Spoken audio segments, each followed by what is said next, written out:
আসসালামু আলাইকুম। আজকে হচ্ছে শামি কাবাব বানাবো গরুর গোশত দিয়ে। তো এখানে আমি 1 কাপ গরুর গোশত নিয়েছি, এখানে ছোলার ডাল নিয়েছি সমপরিমাণ, আর এখানে এখানে আদা বাটা, রসুন বাটা, সামান্য পেঁয়াজ বাটা, এখানে মরিচ বাটা, আর এই যে ধনে পাতা কেটে রেখেছি। আমি সবগুলো মশলা দিয়ে দিয়েছি, শুধু ধনে পাতাটা পেঁয়াজটা বাদে। সামান্য হলুদ দিয়ে দিলাম, নুন দিয়ে দিলাম, গরম মশলার গুঁড়া দিয়ে দিব। এবার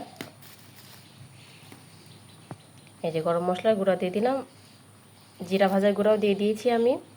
তো এবার এটা সিদ্ধ করতে দিব পানি দিয়ে।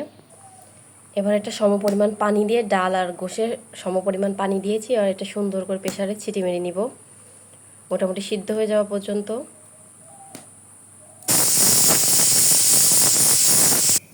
ভালো মতো ডাল আর গোশতটা সিদ্ধ করে নিচ্ছি প্রেসারে।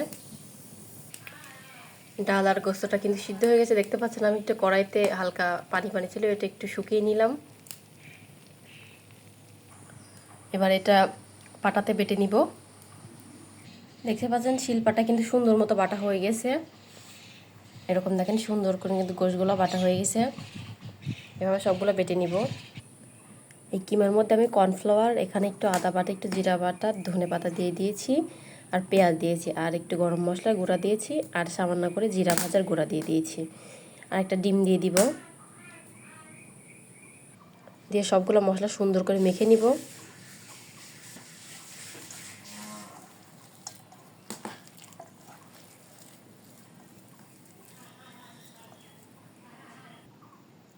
এই যে শামি কাবাবের শেপ কিন্তু হয়ে গেছে, আর এটা সুন্দর করে ডোটা কিন্তু মাখানো হয়ে গেছে। এভাবে সুন্দর করে গোল গোল শেপ দিয়ে সবগুলো বানিয়ে নিব। সবগুলো যে বড়া শেপে দিয়ে দিলাম। এবার সবগুলো বড়া দিয়ে দিব তেলে।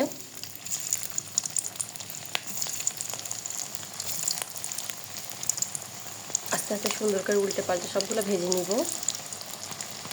এই যে ডিম দেওয়ার কারণে এরকম ফেনা ফেনা হচ্ছে তেলটা। আস্তে আস্তে মিডিয়াম হিটে সুন্দর করে এটা কাবাবগুলো ভেজে নিব। আস্তে আস্তে এটা করে উল্টে দিতে হবে পিঠটা হয়ে গেলে। সবগুলো শামি কাবাব ভেজে নামিয়ে দিয়েছি প্লেটে।